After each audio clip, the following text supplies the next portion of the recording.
യാതൊരു പ്രതിഫലവും കൂടാതെ സമൂഹത്തിന്റെ നാനാത്വങ്ങളിൽ അത് മത്സ്യത്തൊഴിലാളികൾ ഓട്ടോറിക്ഷ ഡ്രൈവർമാർ മുതൽ ഡോക്ടർമാർ മുതൽ ഗവൺമെന്റ് ഉദ്യോഗസ്ഥന്മാർ വരെ സിവിൽ ഡിഫൻസ് സേനയിൽ കേരളത്തിലെ വിവിധ ജില്ലകളിൽ പ്രവർത്തനമായിരിക്കുകയാണ്. 10,000-ഓളം സിവിൽ ഡിഫൻസ് ഉദ്യോഗസ്ഥന്മാർ ഓൾറെഡി കേരളത്തിൽ ആക്റ്റീവായിട്ടുണ്ട്. സമൂഹത്തിന്റെ ഏത് ആവശ്യത്തിനും അത് വെള്ളപ്പൊക്കമായാലും മറ്റ് പ്രകൃതി ദുരന്തങ്ങളായാലും അതുപോലുള്ള വലിയ ദുരന്തങ്ങളിലായാലും കോവിഡ് മഹാമാരിയുടെ കാലത്തിൽ മരുന്ന് വിതരണത്തിന്റെ കാര്യത്തിലായാലും സമൂഹത്തിന് ഗുണകരമായ എല്ലാവിധ പ്രവർത്തനങ്ങളും യാതൊരു പ്രതിഫലവും ഉദ്ദേശിക്കാതെ ഫലപ്രദമായി പ്രവർത്തിക്കുന്ന ജനങ്ങളുടെ ഇടയിനായി സിവിൽ ഡിഫൻസ് മാറിയിരിക്കുകയാണ്. കേരള ഫയർ ആൻഡ് റെസ്ക്യൂ സർവീസിന്റെ കീഴിൽ പ്രവർത്തിക്കുന്ന സിവിൽ ഡിഫൻസ് കേരളത്തിലെമ്പാടുമുള്ള ജനങ്ങളുടെ ശ്രദ്ധ ഈ സമയത്ത് ആകർഷിച്ചിട്ടുണ്ട്.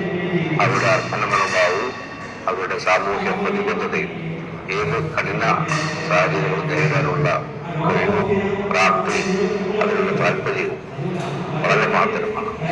സമൂഹത്തിന് എന്താപത്തുണ്ടായാലും രാത്രിയായാലും പകലായാലും സംസ്ഥാനത്തിന്റെ ഏത് ഭാഗത്തായാലും ഓടിയെത്തുന്ന ഒരു സേനയാണ് സിവിൽ ഡിഫൻസ്. അതിന്റെ പ്രവർത്തനം ശക്തിപ്പെടുത്തുന്നതിനായിട്ട് വളരെയധികം പ്രവർത്തനങ്ങൾ ഈ അടുത്ത കാലത്ത് നടന്നിട്ടുണ്ട്.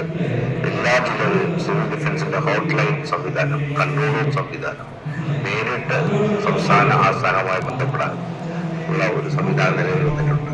ഇതുവഴി സംസ്ഥാനത്തിന്റെ എവിടെയെങ്കിലും ഏതെങ്കിലും രീതിയിലുള്ള പ്രകൃതി ദുരന്തമോ ജനങ്ങൾക്ക് ആവശ്യമുള്ള എന്തെങ്കിലും കാര്യമോ ഉണ്ടായിക്കഴിഞ്ഞാൽ അല്ലെങ്കിൽ മറ്റ് അസുഖങ്ങളുള്ള കോവിഡ് പോലുള്ള പ്രശ്നങ്ങളോ എല്ലാം ഉണ്ടാവുകയാണ്. അപ്പോൾ തന്നെ ആശയവിനിമയം നടത്തി ജില്ലാ ആസ്ഥാനങ്ങളുമായിട്ടും സംസ്ഥാന ആസ്ഥാനങ്ങളുമായിട്ടും ആശയവിനിമയം നടത്തി ഉടൻ തന്നെ സഹായങ്ങൾ എത്തിക്കാൻ ഈ ഹോട്ട്ലൈൻ കൊണ്ട് കഴിയുന്നു. എല്ലാ ജില്ലയിലും അത് പ്രവർത്തനനിരതമായിട്ടുണ്ട്. ഇതുപോലെ തന്നെ സിവിൽ ഡിഫൻസിന് ഒരു ജോലി യൂണിഫോമാണ് ഇപ്പോൾ കൊടുത്തിരിക്കുന്നത്. അതിന്റെ ഒരു ജോലിയുടെ ഉടൻ തന്നെ അവർക്ക് നൽകുന്നതാണ്. അതിനുള്ള നടപടികൾ കൊടുക്കുകയാണ്. എത്രയും പെട്ടെന്ന് തന്നെ പൂർത്തീകരിച്ച് ഈ മാസം തന്നെ അതിന്റെ വിതരണം പൂർത്തിയാക്കാൻ കഴിയുമെന്ന് കരുതുന്നു. അതുകൊണ്ട് മറ്റു രക്ഷാ ഉപകരണങ്ങൾ നൽകിയിട്ടുണ്ട്. ഇതെല്ലാം തന്നെ സിവിൽ ഡിഫൻസ് ശക്തിപ്പെടുത്തുക എന്ന ഉദ്ദേശം കൊണ്ടാണ്. കാരണം കേരളത്തിലെ ജനങ്ങളുടെ ആവശ്യമാണ് കേരളത്തിലെ സിവിൽ ഡിഫൻസ് ശക്തിപ്പെടുത്തുക എന്നുള്ളത്. ഫയർ ആൻഡ് റെസ്ക്യൂ സർവീസിന്റെ ഭാഗമായി പ്രവർത്തിക്കുന്ന civil defence fire and rescue സർവീസിന്റെ അവിഭാജ്യ ഘടകമായി മാറിയിരിക്കുകയാണ്. നമ്മുടെ സംസ്ഥാനത്തെ സിവിൽ ഡിഫൻസ് 2019 പ്രവർത്തനമാരംഭിച്ച 2020 അതിനുള്ള കാലഘട്ടത്തിൽ സിവിൽ ഡിഫൻസ് കഴിഞ്ഞ 5 വർഷം കൊണ്ട് കേരളത്തിന്റെ മുഴുവൻ സ്വന്തം പിടിച്ചുവിട്ടുകയും എല്ലാ കേരളീയരുടെയും ആദരവും ബഹുമാനവും പിടിച്ചുവിട്ടുകയും ചെയ്തിട്ടുള്ള യാതൊരു പ്രതിഫലവും കൂടാതെ സമൂഹത്തിന്റെ നാനാത്വങ്ങളിൽ മത്സ്യത്തൊഴിലാളികൾ തൊട്ട് ഓട്ടോറിക്ഷ ഡ്രൈവർമാർ മുതൽ ഡോക്ടർമാർ മുതൽ ഗവൺമെന്റ് ഉദ്യോഗസ്ഥന്മാർ വരെ സിവിൽ ഡിഫൻസ് സേനയിൽ കേരളത്തിലെ വിവിധ ജില്ലകളിൽ പ്രവർത്തനമായിരിക്കുകയാണ്. 10,000-ഓളം സിവിൽ ഡിഫൻസ് ഉദ്യോഗസ്ഥന്മാർ കേരളത്തിൽ ആക്റ്റീവായിട്ടുണ്ട്. സമൂഹത്തിന്റെ ഏത് ആവശ്യത്തിനും അത് വെള്ളപ്പൊക്കമായാലും മറ്റ് ദുരന്തങ്ങളായാലും വലിയ ദുരന്തങ്ങളിലായാലും കോവിഡ് മഹാമാരിയുടെ കാലത്തിൽ മരുന്ന് വിതരണത്തിന്റെ കാര്യത്തിലായാലും സമൂഹത്തിന് ഗുണകരമായ എല്ലാവിധ പ്രവർത്തനങ്ങളും യാതൊരു പ്രതിഫലവും ഉദ്ദേശിക്കാതെ ഫലപ്രദമായി പ്രവർത്തിക്കുന്ന ജനങ്ങളുടെ ഇടയിനായി സിവിൽ ഡിഫൻസ് മാറിയിരിക്കുകയാണ്. കേരള ഫയർ ആൻഡ് റെസ്ക്യൂ സർവീസിന്റെ കീഴിൽ പ്രവർത്തിക്കുന്ന സിവിൽ ഡിഫൻസ് കേരളത്തിലെമ്പാടുമുള്ള ജനങ്ങളുടെ ശ്രദ്ധ ഈ സമയത്ത് ആകർഷിച്ചിട്ടുണ്ട്.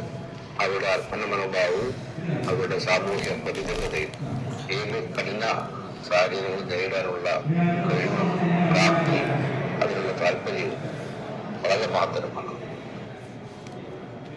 സമൂഹത്തിന് എന്താപത്തുണ്ടായാലും രാത്രിയായാലും പകലായാലും സംസ്ഥാനത്തിന്റെ ഏത് ഭാഗത്തായാലും ഓടിയെത്തുന്ന ഒരു സേനയാണ് സിവിൽ ഡിഫൻസ്. അതിന്റെ പ്രവർത്തനം ശക്തിപ്പെടുത്തുന്നതിനായിട്ടും വളരെയധികം പ്രവർത്തനങ്ങൾ ഈ അടുത്ത കാലത്ത് നടന്നിട്ടുണ്ട്. എല്ലാ ജില്ലകളിലും സിവിൽ ഡിഫൻസിന്റെ ഹോട്ട്ലൈൻ സംവിധാനം, കൺട്രോൾ റൂം സംവിധാനം, നേരിട്ട് സംസ്ഥാന ആസ്ഥാനവുമായി ബന്ധപ്പെടാൻ ഉള്ള ഒരു സംവിധാനം നിലവിൽ വന്നിട്ടുണ്ട്. ഇതുവഴി സംസ്ഥാനത്തിന്റെ എവിടെയെങ്കിലും ഏതെങ്കിലും രീതിയിലുള്ള പ്രകൃതി ദുരന്തമോ ജനങ്ങൾക്ക് ആവശ്യമുള്ള എന്തെങ്കിലും കാര്യങ്ങളുണ്ടായിക്കഴിഞ്ഞാൽ അല്ലെങ്കിൽ മറ്റ് അസുഖങ്ങളുള്ള പ്രശ്നങ്ങളോ എല്ലാം ഉണ്ടാവുകയാണ്. അപ്പോൾ തന്നെ ആശയവിനിമയം നടത്തി ജില്ലാ ആസ്ഥാനങ്ങളുമായിട്ടും സംസ്ഥാന ആസ്ഥാനങ്ങളുമായിട്ടും സഹായങ്ങൾ എത്തിക്കാൻ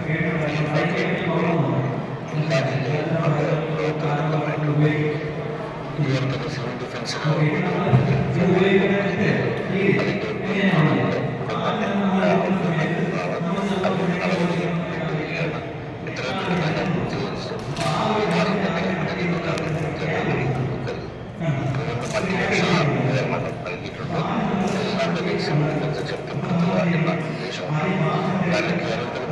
ആവശ്യമാണ് സിവിൽ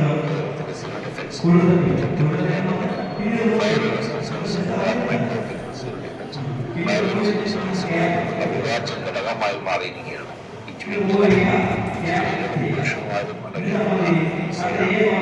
കാലത്ത്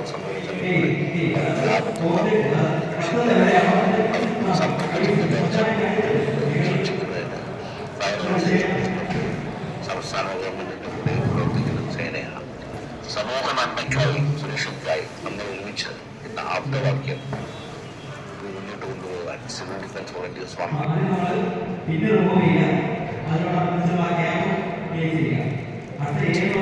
എല്ലാ സൗകര്യങ്ങളും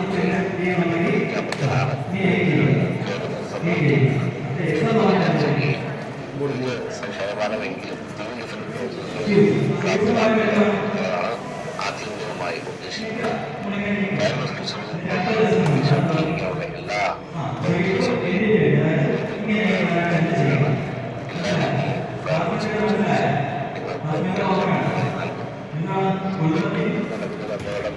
കുട്ടികളടക്കം മരിക്കുന്ന അല്ലെങ്കിൽ മകളുടെ പാർട്ടിയിനിടയിൽ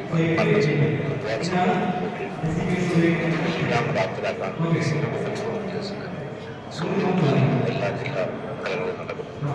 ഇതുകൂടെ പൂർത്തിയാകും വളരെ സുസജ്ജമായ ഒരു സേനയെ സിവിൽ ഡിഫൻസ് മാറും. നമ്മൾ ഒത്തൊരുമിച്ച് സാമൂഹിക സുരക്ഷയ്ക്കായി കേരളത്തിൽ സംസ്ഥാനത്തിൻ്റെ പുരോഗതിക്കായി ജനങ്ങളുടെ സുരക്ഷയ്ക്കായി മുന്നോട്ട് പോകാം. നിങ്ങൾ ഇതുവരെ ചെയ്തിട്ടുള്ള എല്ലാ നന്മകൾക്കും പ്രവർത്തനങ്ങൾക്കും കേരളത്തിലെ സമൂഹത്തിൻ്റെ പേരിൽ കേരളത്തിലെ ജനതയുടെ പേരിൽ ഞാൻ നിങ്ങൾക്ക് നന്ദി രേഖപ്പെടുത്തുകയാണ്.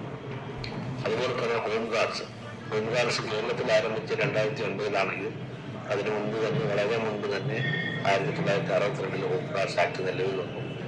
ഒരു ഫോഴ്സ് മൾട്ടിപ്ലയറായിട്ട് ഇവിടെ കേരളത്തിൽ ഹോംഗാർഡ്സിനെ റിക്രൂട്ട് ചെയ്യുന്നത് കേന്ദ്ര സേനകളിൽ നിന്ന് റിട്ടയർ ചെയ്ത് പെൻഷനായി വരുന്ന സ്ത്രീകൾക്കും പുരുഷന്മാർക്കും ആദ്യകാലങ്ങളിൽ പുരുഷന്മാർക്കും മാത്രമേ ഉണ്ടായിരുന്നുള്ളൂ.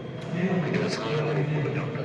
ഹോംഗാർഡ്സും സിവിൽ ഡിഫൻസിന്റെ കാര്യം പറഞ്ഞ പോലെ എല്ലാ പ്രവർത്തനങ്ങളിലും എല്ലാ സാമൂഹിക സുരക്ഷാ പ്രവർത്തനങ്ങളിലും സമൂഹത്തിൽ എന്തെങ്കിലും പ്രതിസന്ധികളോ ഏതെങ്കിലും രീതിയിലുള്ള പ്രതിനിധിത്വങ്ങളോ ഉണ്ടാകുകയാണെങ്കിൽ fire and rescue service police ഡിപ്പാർട്ട്മെന്റിന്റെ ഭാഗമായി ഇവിടെ നിന്നുകൊണ്ട് പ്രവർത്തിക്കുന്ന ഒരു ഭാഗമായി മാറിയിട്ടുണ്ട്.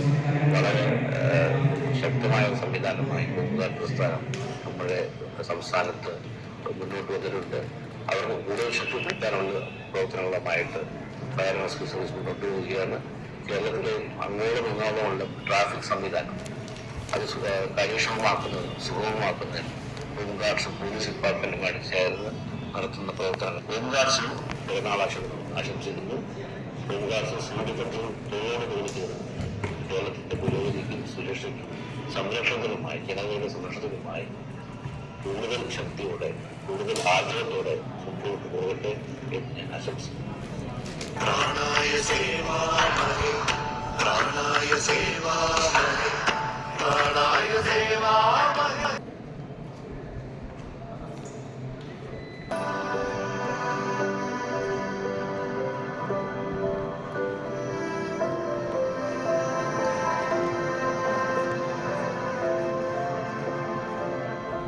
വയനാട് ഉരുൾപൊട്ടലിന്റെ ദുരന്തമുഖത്തെത്തിയാൽ സേവന രംഗത്ത് നിറഞ്ഞു നിൽക്കുന്നത് ഇവരാണ്. കേരളത്തിന്റെ സ്വന്തം ജനകീയ സേന, Kerala civil defence volunteers. 2019 August 30-നാണ് സേവന സന്നദ്ധരായ പൊതുജനങ്ങളെ ഉൾപ്പെടുത്തി ഈ ജനകീയ സേന രൂപീകരിക്കാൻ സർക്കാർ ഉത്തരവിറങ്ങിയത്. ഓരോ ഫയർ സ്റ്റേഷന്റെയും കീഴിൽ 75 വോളണ്ടിയർമാർ വീതമാണ് വിദഗ്ധ പരിശീലനം ലഭിച്ച് സദാസമയവും സേവന സന്നദ്ധരായി കർമ്മരംഗത്ത് ഉള്ളത്. ഓരോ സ്റ്റേഷനിൽ നിന്ന് 75 പേര് വീതം ഏകദേശം സിവിൽ ഡിഫൻസിലുണ്ട്. സേവനമാണ് ഞങ്ങളുടെ ലക്ഷ്യം. എല്ലാ മേഖലയിലുള്ള ആൾക്കാരും സിവിൽ ഡിഫൻസിലുണ്ട്. ഡോക്ടേഴ്സ്, എൻജിനീയേഴ്സ്, അങ്ങനെ എല്ലാ വിഭാഗത്തിലുള്ള ആൾക്കാർ സിവിൽ ഡിഫൻസിൽ വർക്ക് ചെയ്യുന്നുണ്ട്.